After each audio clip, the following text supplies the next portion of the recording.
आज अपने इस वीडियो में बात करने वाले हैं how to avoid notice from income tax department. Income tax department से आने वाले नोटिस को हम कैसे रोकेंगे।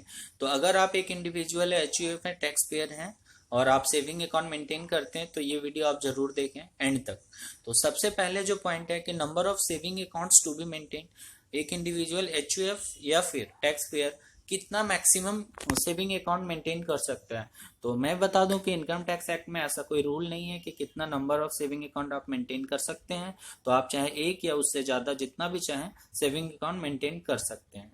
और सेकंड जो पॉइंट है उस पर बात करने वाले आज कैश विड्रॉवल और cash deposit in saving bank account. आप कितना पैसा निकालेंगे या कितना पैसा जमा करेंगे अपने सेविंग बैंक अकाउंट में ताकि आपके जो इनकम टैक्स से आने वाले नोटिस का चांसेस कम रहे। तो ये बहुत इंपॉर्टेंट वीडियो है, जरूर देखें एंड तक। तो यहाँ पे सबसे पहले आज बात करते हैं अपने कैश विड्रॉवल के बारे में। तो cash withdrawal aggregating amount should be less than ₹10 lakh in a financial year in one or more account other than current account, मतलब saving account of a person. तो वही है कि कैश विड्रॉवल अगर आप का सेविंग अकाउंट है तो कैश विड्रॉवल है जो पूरा साल में वो आप 10 लाख से नीचे कीजिए ताकि आपको इनकम टैक्स से आने वाले नोटिस का चांसेस कम रहे। ऐसा इसीलिए कि अगर आप 10 लाख से ऊपर 10 लाख या उससे ऊपर का कैश विड्रॉवल करते हैं अपने सेविंग अकाउंट से तो ये इस इंफॉर्मेशन को बैंक को देना पड़ता है इनकम टैक्स डिपार्टमेंट में।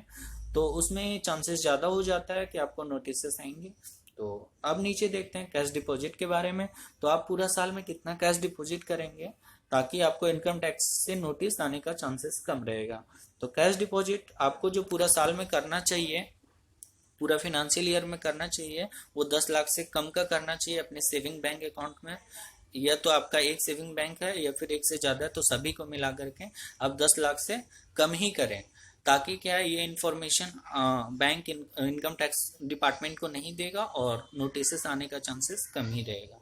तो जो भी आप कैश विड्रॉवल या डिपॉजिट करें तो उसका सोर्स आपको पता होना चाहिए। तो नोटिस आने के बाद भी आपको कोई टेंशन वाला बात नहीं है। तो अब अपने यहाँ पे देखते हैं सिंगल ट्रांजेक्शन के बारे में कि अपने कितना सिंगल ट्रांजेक्शन करेंगे सेविंग बैंक अकाउंट से ताकि इनकम टैक्स का जो नोटिस है उसका आने का चांसेस कम रहेगा। तो सिंगल ट्रांजेक्शन है जो कि 2 लाख से ज़्यादा नहीं होना चाहिए ड्यूरिंग रिलेवेंट फाइनेंशियल ईयर। कोई भी ट्रांजेक्शन सिंगल ट्रांजेक्शन आप अपने सेविंग बैंक अकाउंट से करते हैं तो ये ध्यान में रखिएगा कि 2 लाख से कम का ही होना चाहिए।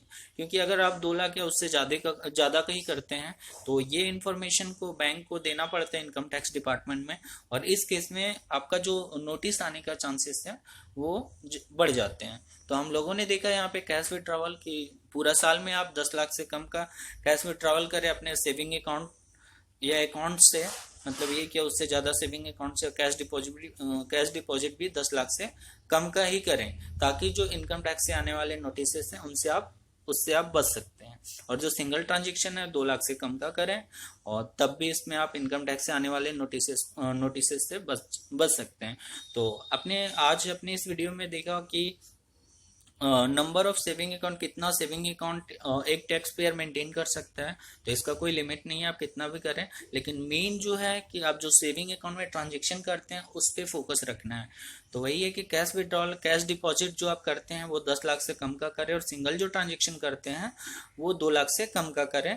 तो इनकम टैक्स से आने वाले नोटिस से आप बच सकते हैं। तो ये वीडियो इस वीडियो के बारे में आप कमेंट बॉक्स में जरूर बताएं कि ये वीडियो कैसा लगा ताकि मैं और भी आप लोगों के लिए प्रोफेशनल अपडेट देता रहूं। और ये वीडियो और ये मेरे चैनल को सब्सक्राइब करें ताकि आप लोगों को नया से नया अपडेट मिलता ही रहे। Thank you very much.